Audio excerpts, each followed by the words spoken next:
The Dallas Cowboys gave an absolute masterclass with CeeDee Lamb at wide receiver, and they actually treated him as a number one wideout. Let's get to it. Here we go.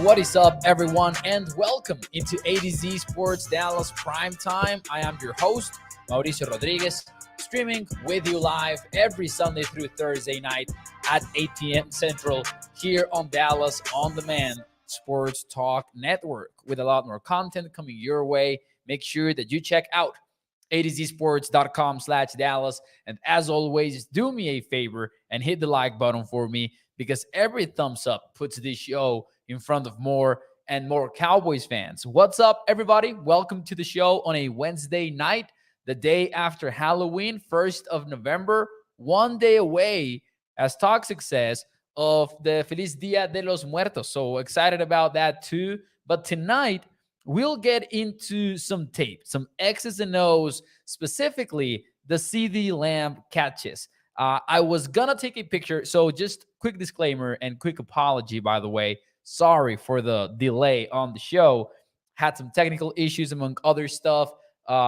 Anyways, we're here, which is what matters. I was also going to upload some graphics. I know that some of you love the doodles.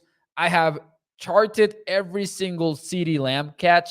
I'm going to tweet this out at Mao NFL on my Twitter account. But we're actually going to be looking at them on tape today because I liked a lot of what I saw with what the Cowboys did with CeeDee Lamb, and specifically how they handed him the football, how they consistently gave him the football on some easy touches, made life easy on Dak Prescott, made life easy on CeeDee Lamb, and just the Cowboys offense in general. Because when you are feeding number 88, you are actually making life easier for everybody on the offense and for the Cowboys, and indirectly for the defense. So there's a whole lot of stuff that we could talk about, but I want to get to the tape. I'm excited about it. We'll also talk a little bit about what Dan Quinn said about the Tush Push, and I'm excited about being here, man. As I said, crazy day before getting to the show, and this is always something cool to do when you already are on the show, when you're just talking football. Gotta love it. Let me say hi really quickly in the chat. We've got Toxic Tom saying Mo drawings. Now we are cooking, y'all, with oil, says Toxic Tom. Yep, we are doing that, exactly that. Mo not wearing black tonight, says Toxic Tom.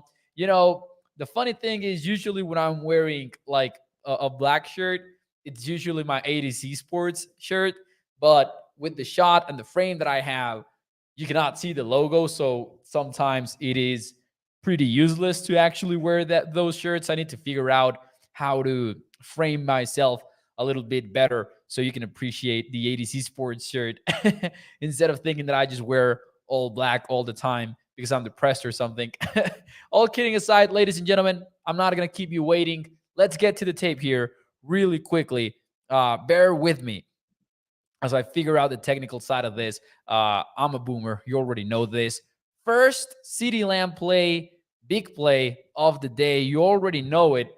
It's CeeDee Lamb on the yards after the catch play. This is just a 2nd and 17. It's nothing too special, but you can see CeeDee Lamb there making the play and gaining all those yards after the catch and actually moving the chains. Not a whole lot of scheme going on here. They're just beating what looks to be a cover 3 defense. So single high defense. Not a whole lot to point out right there. Second catch for CeeDee Lamb, though, is where it gets a little bit user, though. And we're going to go all the way to 257 here. Sorry about me not having these cut-ups done. As I said, crazy week. So we're going to do this the old school way. This is going to be a wide receiver screen at the top of your screen. Doesn't look like much, but let me point some stuff quickly here. So before we dive into the actual play, look at where Jake Ferguson is. He's on the ball, right? So you know that you can only have one playmaker on the ball at the snap. and the other guys have to be a little bit behind. It's interesting to me that this is going to be a bunch alignment because Jalen Tolbert is actually going to motion inside a little bit, and you're going to get a bunch alignment. So these three are all going to be here together. So this is just a small detail, but I always love when you get a 3-by-1 look. And yeah, it's bunch, but it's still a 3-by-1 look. And the number 2 guy from the sideline to the offensive line is the tight end instead of being the number 3, if that makes sense. So I love CeeDee Lamb actually being inside the tight end. That's always something that I'm gonna love because I think it does mess with defensive structures just overall. So, anyways, you're gonna see the play here. This is a 1st and 10. Jalen Tolbert's going to motion to the bunch, and you're going to get a wide receiver screen that's going to pick up some yardage. Nothing too special. But again, I do like the Cowboys getting to bunch. They were one of the teams that used it the least in the entire NFL, and now they're cooking a little bit more with it. So love to see that. Now, later on this same drive, they got a little bit more creative to get the football to Mr. number 88. And that's something that I also love. This is going to be a 1st and 10. Look at where CeeDee is right here. And by the way, shout out to the podcast audience. I'm going to do the best I can to describe it to our audio listeners, but this is one you will probably want to see on YouTube. Anyways, this is 1st and 10. Dak Prescott under center, single back formation, and you've got CeeDee Lamb to the left side, almost attached to the line of scrimmage, honestly, right there for the Cowboys. And this is going to be a keeper. So think fake play action, Dak Prescott is going to roll right, and you're just going to get 3 levels out here. But look at how CeeDee Lamb attacks the flat. So you're going to get a play action, and CeeDee Lamb is going to actually run behind the line of scrimmage, kind of faking a split zone concept there, where you get somebody blocking the backside behind the line of scrimmage, but he's going to go through the flat, number 88, completely open, just lost in traffic. Not a big gain, but I still love watching CeeDee Lamb play this slide here on the QB keeper. And we're going to get the end zone view here really quickly. This is just the 3rd catch of 12 from CeeDee Lamb. We're going to try to run through them as quickly as we can. That's why I'm not going to make a whole lot of drawings. This is just a quick dump to CeeDee, but I still like to see that creativity on the Cowboys. Not a whole lot of creativity on the next one, but still a heck of a football play from Dak Prescott and CeeDee. This is just going to be a slant flat to the bottom of your screen. So something to point out here, and it's something that it's going to keep showing up. We know CeeDee as a slot receiver, but we are seeing CeeDee really dominate a whole lot from the boundary. And that's something that I love to see personally. Let me see how I can put myself here on the screen. I love to see CeeDee Lamb play on the outside and dominate on the outside because we like to talk about him working from the slot. And while that matters a whole lot, I do love to see CeeDee on the outside a little bit more often lately. And not only that, but isolated. So he's playing a lot of ISO ball on the boundary, and you love to see that. In this case, you get 13 personnel from the Cowboys, 13 personnel, and they're just going to run a stick flat concept to the right side. You could call it the strong side maybe, but with CeeDee on the other side, maybe it gets a little bit blurry. And then they're just going to run slant flats here. But look at that tight window that Dak Prescott is throwing to. Love the crashing safety going to the flat and CeeDee crossing his face here really quickly. I'm going to show you that again. So the safety is crashing down to take the flat to take Jake Ferguson, and CeeDee, boom, just very aware of the situation and moving the chains for the Cowboys on 1st and 10. By the way, the last 3 catches that we've seen from CeeDee today, the wide receiver screen, the keeper slide, and the slant flat here, that is 3 first down catches for CeeDee. So, you talk about being aggressive on early downs. We're seeing that right now. Are you ready for the touchdown catch? The first of 2 touchdown catches that we are going to see today. Let's get to it because I love watching a CeeDee Lamb touchdown. I'm sure that you guys do as well. This is another interesting formation. Again, 3-by-1. So that's going to be 2 trips formations that we see on CeeDee Lamb catches. And that's going to be one more, including the bunch wide receiver screen. So we're basically seeing 3-by-1 catches already from CeeDee Lamb. In the first trips formation that we saw, he was working the slot. He was actually the number 3, and that's counting from the outside in. In this one, he's the isolated receiver at the top of your screen.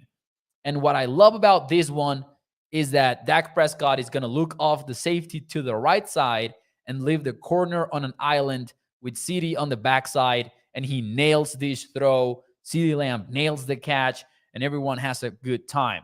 Notice how Brandon Cooks here, who's working the number 3 to the 3 receiver side, is going to run a corner, and that's going to take the attention of the safety here at the right of your screen. He's going to go with Brandon Cooks. Jake Ferguson is then going to run an in-breaking route that is going to take the attention of the safety to CeeDee's isolated side, and that is going to leave CeeDee one-on-one running the post for the touchdown. Here we go. Boom. We're going to watch it from the end zone, and you're going to see how Dak Prescott is looking right, and then going to CeeDee. Already you can see that variety of ways of getting CeeDee Lamb the football. But look at that there. Looking right, and then at the last moment, looks to CeeDee, finds him in the end zone, and it's just a laser from Dak. A football with a lot of seep. Watch it again. Thought I was going to get the other angle on the end zone. So here we go. Look at Dak. Looking at the 3 receiver side. Look at number 2 at the top of the screen, the safety to CeeDee's side. He's already trying to catch Jake Ferguson. Right now, he's looking at Jake Ferguson. Sorry, I cannot actually draw right now on the screen. I was supposed to be able to, but again, technical issues. But there you go. CeeDee right in there for the touchdown. So we're already 5 catches in, and we still have a lot left to go. So you can already see what I'm talking about when I'm telling you masterclass from Mike McCarthy and the Dallas Cowboys to get CeeDee the football this week. I'm going to jump ahead to the next catch. And this is one that is just impressive, not anything very special, but the Cowboys are actually facing what seems to be a too high-ish defensive look. Jalen Tolbert is going to actually go into motion. So let me rewind this very quickly. This is 3rd and 8. Got to have it play. And you get another 3-by-1 look, including a tight end flexed out. So you get Jake Ferguson flexed out on this one. And Jalen Tolbert is going to motion from the 3 side. CeeDee's on the isolated side at the bottom of your screen. So again, we're seeing CeeDee as the boundary wide receiver all alone, not playing the slot, which again, I find very interesting from this game. And Tolbert is going to motion inside and outside, basically just to see if the defense gives out a tell, if they're playing man coverage, if they're playing zone coverage, and the safety ends up tipping his hand that he's going to blitz. You can see that right away here. Boom. Just crashes into the line of scrimmage. Dak Prescott talks to his offense, communicates, and then knowing that that safety is coming down, you basically know that the other safety is going to be single high, taking over the middle of the field. But still, the Cowboys have space to make the play with CeeDee. Because whether you want it or whether you like it or not, even though CeeDee's on the isolated side and you might want the safety helping out his cornerback, the safety who is not blitzing, the safety who is in coverage, needs to work toward the 3 side a little bit. He cannot be like you are forced to put your cornerback on an island. There's just not a whole lot you can do about it as a defense. And if the Cowboys were just running their basic offensive schemes and everything, they might still be looking at CeeDee as a slot wide receiver and not doing anything special, not doing a lot of motion. The Cowboys used motion in a very efficient way in this game, and even moments like this go to show you exactly what that looks like. And Dak Prescott, by the way, taking on the blitz and finding CeeDee Lamb like that is impressive as heck. Speaking of this sort of plays, this is going to be one of my favorite ones. I'm going to say this, and I'm going to look at the chat here really quickly. But this is where it gets good. This is where it gets good because there are several plays here in the final 6 catches from CeeDee. There are 3 of them where we saw something that we've been calling for consistently, and that is the motion that is being popularized by Mike McDaniel, excuse me, and the Miami Dolphins. Let me take a sip of water as I read your comments here. Toxic Tom says, now stick with what works and don't revert back. Be consistent. Man, Toxic, I gotta say, that's my biggest fear probably right now. Like, I am excited about it. I am hyped about it. I want to see more of it. I don't want to see Mike McCarthy, circle it back and then not use trips on Sunday versus the Eagles. Versus the Eagles specifically, I would like to see the Cowboys run a lot of empty, run a lot of these spread out formations like quads formations and trips formations, because it seems to me that that's what Kellen Moore did when he had very strong performances against the Eagles defense. And I actually have some thoughts here when we get to the edge in a little bit, but I'm going to keep showing you some of this tape, and I think that we're going to enjoy it. Katharina says, Lamb is an awesome player. Let's see here. Double R says, Cowboys looked really impressive Sunday. As long as it keeps carrying on the rest of the season, everything's going to be fine, right? Bobby King says, Playmaker 88 was almost a 90% first down catch guy. Love CeeDee. Love to see CeeDee 88 doing some. And, versus the Chargers, he was 100% first down, right?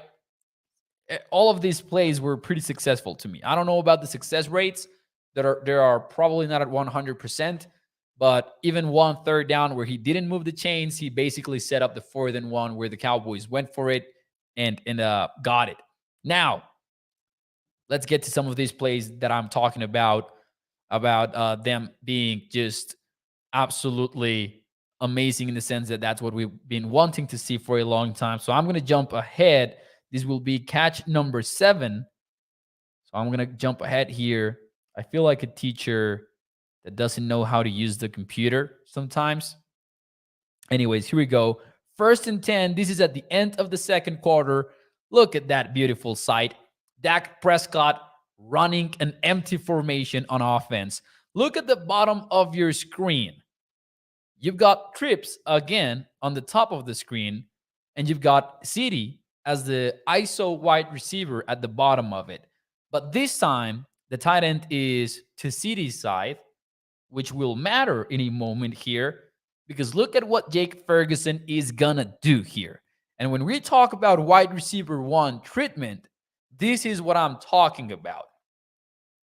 Quick breakdown here of the defense, though. Looks a little bit like too high. I mean, it's tough to know when you're running 3-by-1 looks exactly what the defense are doing because they can get into split field coverages, and it's very complicated. But here, CeeDee has a corner right on top of him, right? He's there at the line of scrimmage. He's looked like he's playing press. And then the safety here is to CeeDee's side, basically showing inside, he's got inside leverage on CeeDee, and the corner has outside leverage on him. But look at that. Look at what Jake Ferguson is doing. He's going on motion, horizontal motion, and he's going to mess up the leverage of the defense. Now the corner needs to take the new number 1, which is Jake Ferguson, because he motioned outside at the snap, by the way, not pre-snap, at the snap. And then CeeDee just has a lot of space to work with Dak Prescott. Like, the safety just does not get there in time. A heck of a throw from Dak, man, with velocity, with everything that you could ask from him in this situation. Look, Jake Ferguson goes in motion. The corner needs to attach to him. He needs to react. And Dak finds his guy That motion, specifically that motion where you are forcing the cornerback to be matched up to the tight end and you're forcing the free safety to be matched up with CeeDee, it's going to be a mismatch 10 times out of 10. Feed CeeDee Lamb, keep feeding him like this. This is one of my favorite plays from all game long, man. This is one that I'm going to buy Dan Casey's playbook book, play callers book, if you guys are into that sort of stuff. And I'm going to draw that play in there.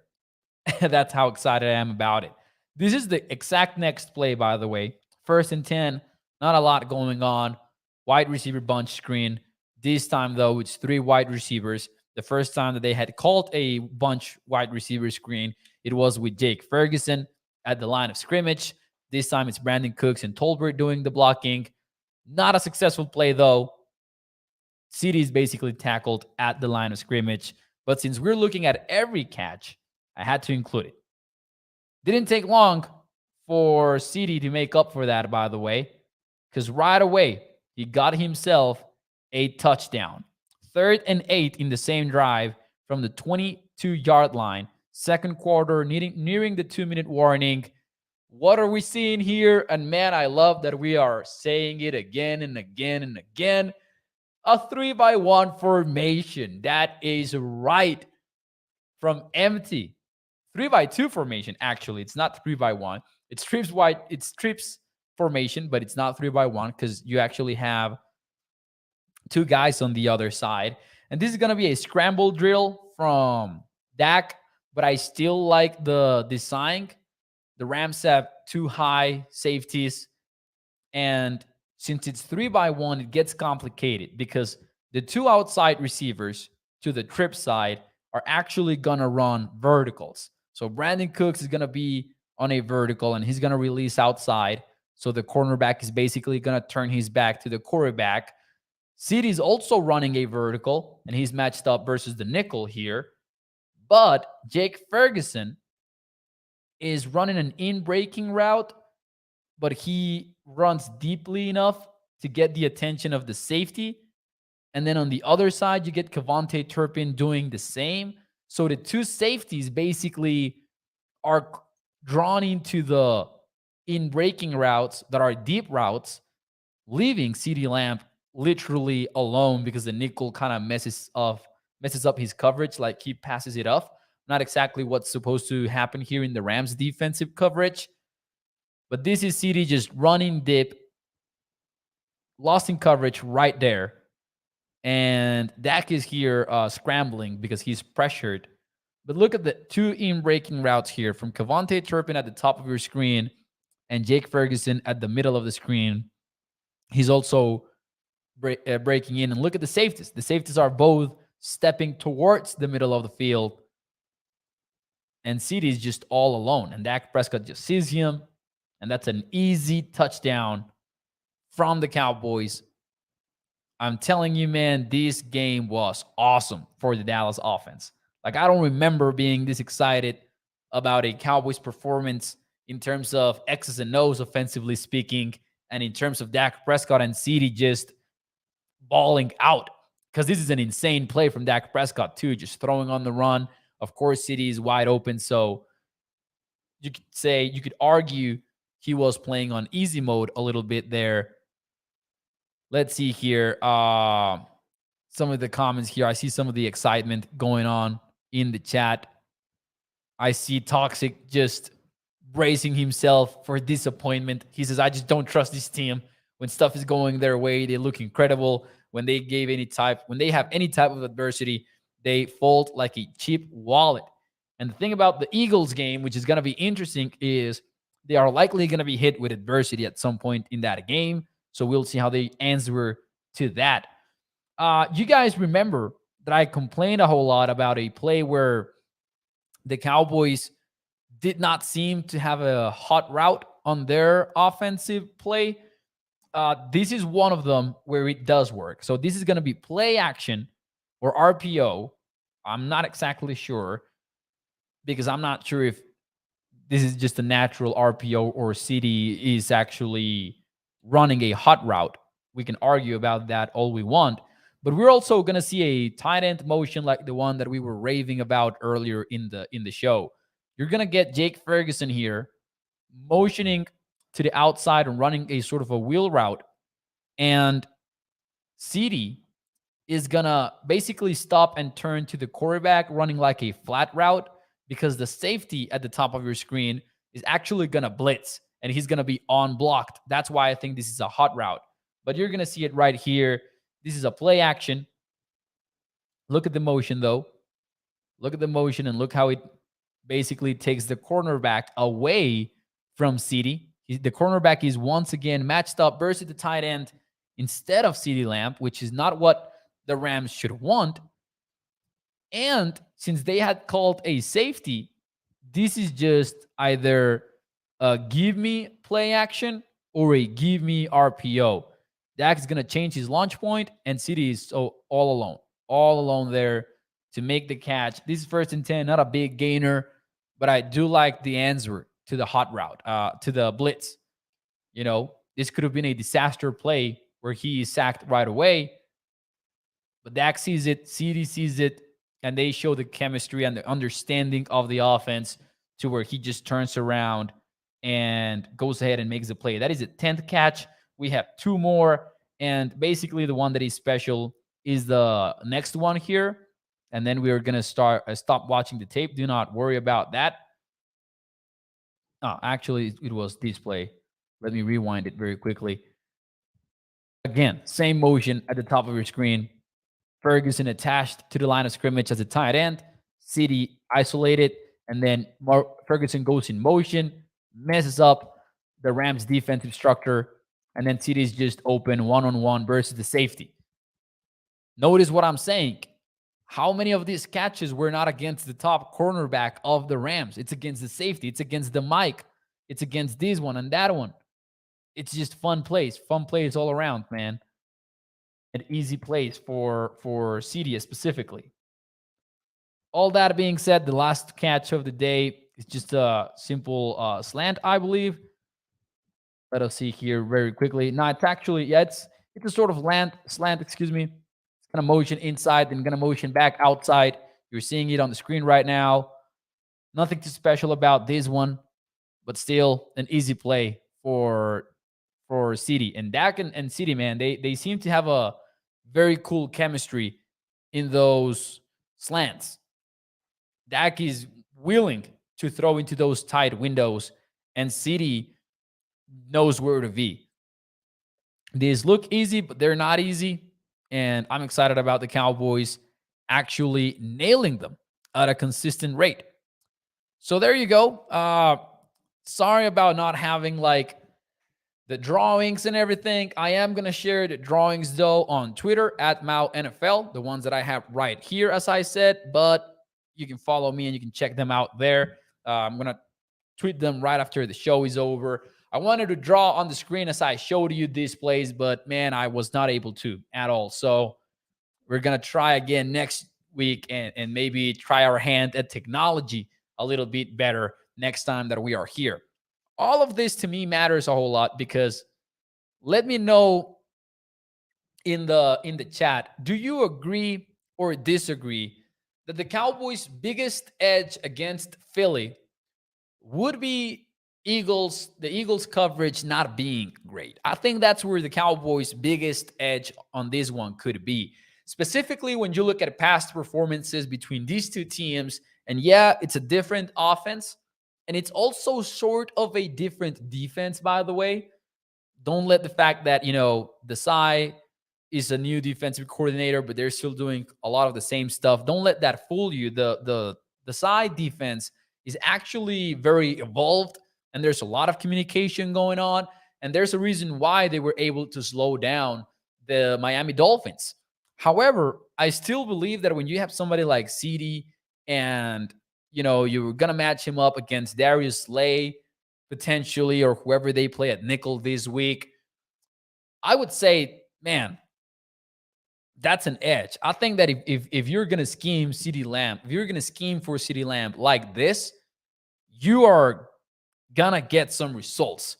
Now, am I worried about the Eagles being able to mitigate Michael Parsons as a pass rusher and run on the Cowboys and move the chains every time that they try a tush push play, even with Jalen Hurts being injured with his knee. Yeah, I am worried about all of that. But I think that the biggest edge for Dallas is in their passing game versus the Eagles secondary.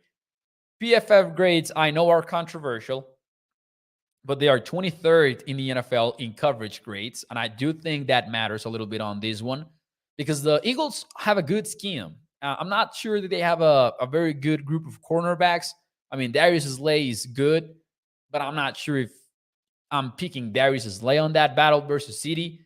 What is complicated is that they do communicate a whole lot. So the Cowboys are going to have to just be better and not just win schematically, but actually be fighting for the football consistently because there's going to be good communication from the Eagles and they are going to be in the right place at the right time, I believe. It's about being better on this one. Let's see some of your comments here. Do you agree or disagree? That is the biggest edge for the Cowboys on this one. Let's see. Toxic says, I loved seeing that all. Enjoy it now because we will more than likely never see it again. Hopefully that's not the case, man. Gregory says, I agree. 100% agree from Peter Rizzo. Katharina says that she agrees totally. The Weezback says, also seeing the Eagles offensive line is not as good as they were last year. And we might talk about that a whole lot tomorrow night, by the way, among other stuff. But this Eagles team is good, yeah, for sure. Ines says, I agree, and I totally believe they will take care of Philly. I've gone back and forth on this game all week. I'm going to be honest with you. I still don't know who I'm picking tomorrow night. It's tough. It's tough because I do think that the Cowboys match up better against the Eagles than they do against the 49ers. And I think that we've seen that several times now. But it's the Philly game. If this was the Dallas game, maybe I would be more inclined to pick Dallas right now. But right now, I don't know who I'm picking tomorrow night. But make sure you tune in for the prediction show. We're going to have a bet of the week. We are 5-2, 5-3 for the no. We cannot be 5-3. We're actually 5-2 for the season in our Cowboys bets. We picked the Rams +6 last week, and I regretted it so much. But I was aware of the risk of the Cowboys just blowing up that game if they went ahead multiple scores. I just thought it was going to be a close game throughout. Anyways, before we get out of here, ladies and gentlemen, Dan Quinn hinted at having a new strategy to stop the Tush Push. From 1 to 10, let me know in the chat. Are you confident in the Cowboys stopping the Tush Push on Sunday? From 1 to 10, let me know in the chat. How do you feel about that? Now, yes, Jalen Hurts is injured with the knee thing. We don't know how serious that is. He is 100% playing, of course. But, how willing are the Eagles going to be to call a tush push when they're dealing with a knee injury to his quarterback? But here's what, in the meantime, while you give me your answers, from 1 to 10, how confident are you in the Cowboys stopping the tush push specifically? Here's what Dan Quinn actually said about it all. He said, for us, it won't be exactly what we've done or shown before. It'll be something that we'll have to do a little bit differently. And he basically said, about the tush push, he said, you know what? Because somebody's excellent at something, you want to make sure that you're playing to your strength, just like we are. Sometimes it doesn't mean doing the same exact thing. Like if you're in an MMA fight and you're a really good stand-up fighter, and I was really good on the ground, would it be like, I'm not going to stand up with you, so I'm going to make you fight the way I want to fight. So I'm not sure what Dan Quinn means with the first part of it, where he says that it won't be exactly what they've done or shown before, rather something that they'll have to do a little bit differently. But then the second part of that quote kind of makes it sound like he's talking about keeping them away from 3rd and 1. The best way to stop the tush push is stopping the Eagles from even getting to 3rd and 1 in the first place. Now that is easier said than done, But I'm not sure if we're going to see something crazy from the Cowboys in this game when it comes time for the tush push. I don't know if we're going to see Micah Parsons just jumping over the line of scrimmage, which I would love in part, but I will also be super anxious about because I don't want Micah to be injured in stopping the tush push. I don't know if we're going to see somebody else make that sort of play because we have already seen Fred Warner do it against the Vikings. Now, the Vikings are not the Eagles, and we know that. We know that. But man, I'm seeing some of the answers right now, and I'm going to say I'm not buying. I'm not buying it. Gregory says 7. Katharina says 7. 7.5 from Jerma. 6 for Peter Rizzo. I'm not there at all. I'm at 1 as Toxic is here. Nothing against Dan Quinn, but I don't know how he stops it, excuse me, or any defensive coordinator. I don't know that this is gonna happen ever, man. Jason Renfro, shout out to you for becoming a member of the YouTube channel. Appreciate you, sir, and I appreciate all of the members that support ADC Sports Dallas this way. The Weezback says, 1, we just need to keep them out of those scenarios. I've heard multiple teams express that it should be banned, says Toxic Tom. It might happen, man. I don't think right now I'm in this situation where I don't think that it's going to be banned because of competition reasons. I'm not buying into that, especially when you've seen other teams try it and not be as successful as the Eagles. That's a key phrase, though, because some people act like other teams are not being successful at all with the tush push, and that would be wrong. Teams are being successful with it. They're just not being as widely successful as the Eagles are, where they had like 2 failed attempts out of like 20 or something this season. I do believe that the Eagles are right when they say they play on 1st and 9, because I do think that's how good they are at the tush push. They just went for it at the 26-yard line recently versus the Dolphins, actually, on their own 26-yard line, and they decided, you know what, screw it. We're running the tush push on 4th and 1. They went for it with it. That's how confident they are in it. But I'm not sure that Dan Quinn is going to come up with a way to fix it. I love Dan Quinn. I just, as Toxic said, I don't know how you do it. I think the teams have tried everything against it right now, but there's just not a whole lot you can try. It's just, going forward and going, each team just crashing at the line of scrimmage. It's tough to get it done, man. And the Eagles have made it a part of their identity. Part of why it's so hard to even stop is, how do you go ahead and practice it? And Dan Quinn actually talked about it this week. He says, how do you drill one specific part of it where you can do that safely?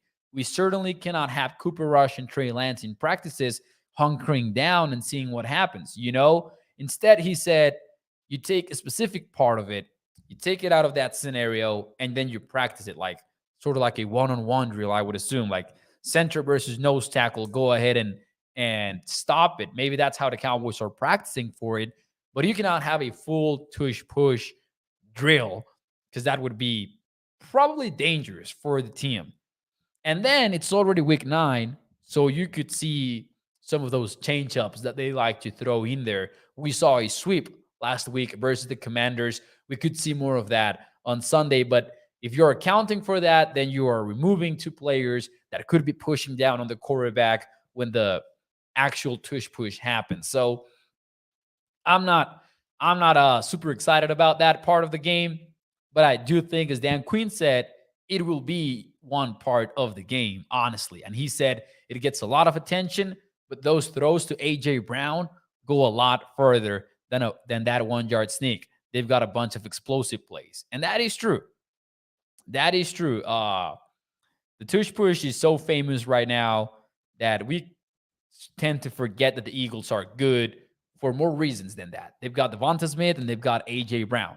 And we'll talk about matching up against those two tomorrow night and what the ideal deployment of cornerbacks would be if you wanted them to just not necessarily travel, but if you want Bland matched up with AJ most of the time or with Devonta, would you want to expose Gilmore's speed issues by matching him up against Devonta, or what exactly do the Cowboys want to do there?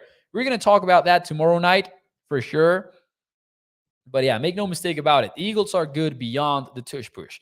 They've got explosive plays and they've got a +1 running game. And that means their quarterback actually runs the football. We'll see how willing they are now that he's injured with his knee issue.